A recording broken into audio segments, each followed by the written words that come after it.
Okay, everybody, this is where we stand. We have St. Regis, Wolfgar, McDuffin, Thorport, and Rasmuth. This is after the War of Worlds, right? So here's my tally. He's at 19. He's got 10 arrows. Like these are all used up. McDuffin, we just did a heal on him. He took 4 heals. And what they did was took the cure light wounds. Every those do 1 hit dice of healing. So he went from 9, 10, 11, 12. He's up at 13 now. He also only has 10 arrows. Thornbolt, he has 9. He has not healing, but he has shot 4 of his arrows, so he's at 16 arrows. Rasmuth, he's going to pick up his daggers he threw. Okay, so he's at full health and full daggers, right? But he's used up a lot of spells here. Continual light, web, knock, fireball, haste, lightning bolt, charm monster, eyes, and so he has to take a long rest to get these things back and rememorize. He was down to about 8, so he got 4 back when he uses 2 cure hit dice. These are cure serious wounds. I say you get back 2 hit dice. And he hasn't used any of stones. This is where we stand with all this, okay? We're looking right now, right here, and I have rolled 5d6. And if you get a 1 or 2, they're able to find the secret passage, and one of them does find it. Okay, so they're going to actually enter room 10. Now we're going to go back in our formation we usually go into. This is a formation in which we're trying to enter stuff. So it's usually Thornbolt's way up, the thief Thornbolt, way up in front. Okay. And they're kind of going to go with the fighter and the dwarf now behind, and then of course the cleric and the magic user towards the back. That's essentially how we are going to go for into this room 10. So let's see what room 10 has in store.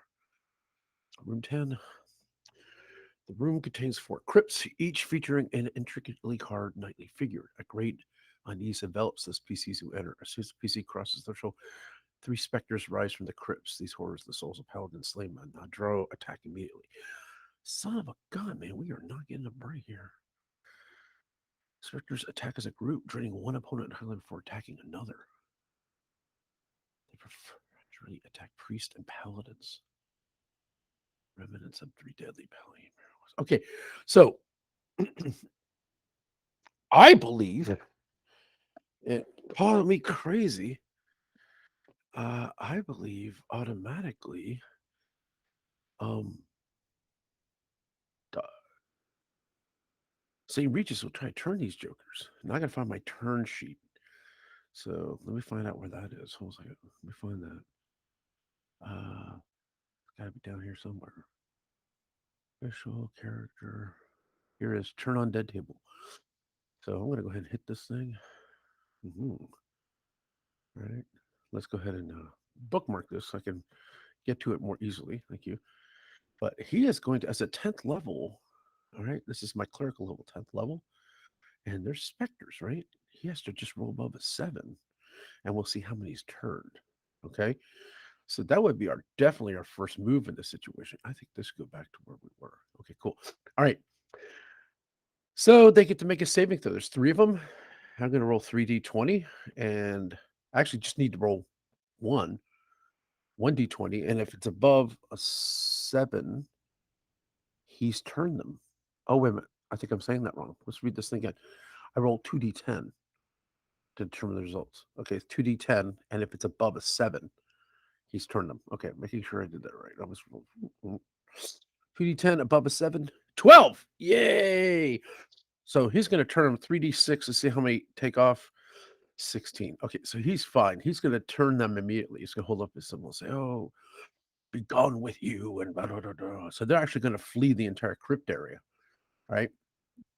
So if you look at the crypt itself, they're going to flee out of this crypt area and go off. And then we're going to just go ahead and ransack the crypts. We're going to see what's in there because that's kind of crazy, right? Yeah, that would have been kind of weird. All right, let's see this. See what they got. Yeah. Robin said 3 dead paladins. Each paladin wears some useful items, which the priests have left intact. Each crypt contains a suit of gilded plate mail, a shield, a great helm, and the following items. Also, one long sword that sheds blue light to a radius of 10 feet. Light causes increasing from the stomachs of chaotic creatures. Crypt 2 contains a +1 2-handed sword that shrieks when it hits a chaotic. Save versus fear.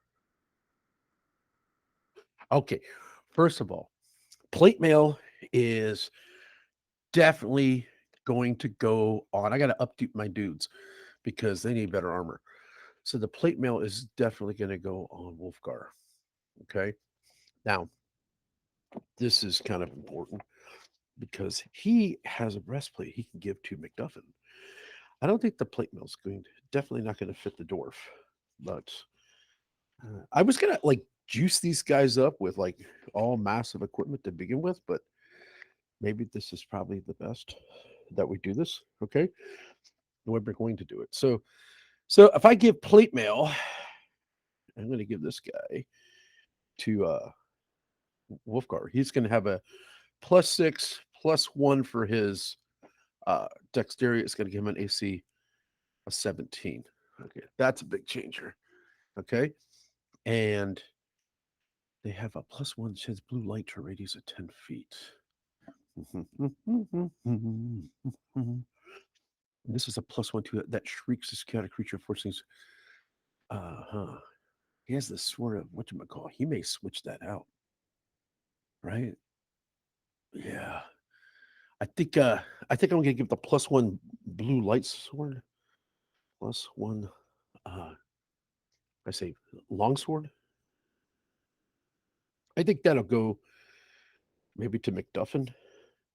He's got a hand axe, but a +1 longsword that has blue light. That's gonna be really nice. I'm gonna update their sheets. Probably at the end of this thing. This won't be long.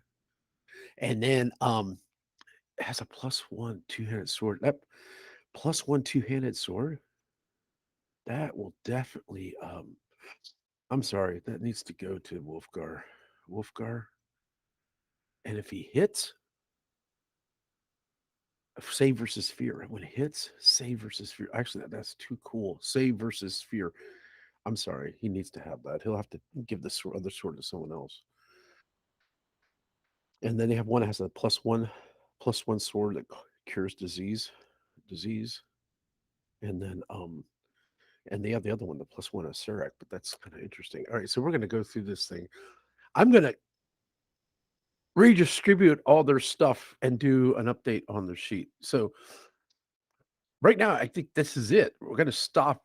It's very, very short because I have to go back and change their sheet back up. And then I'll pick up and they're probably going to go.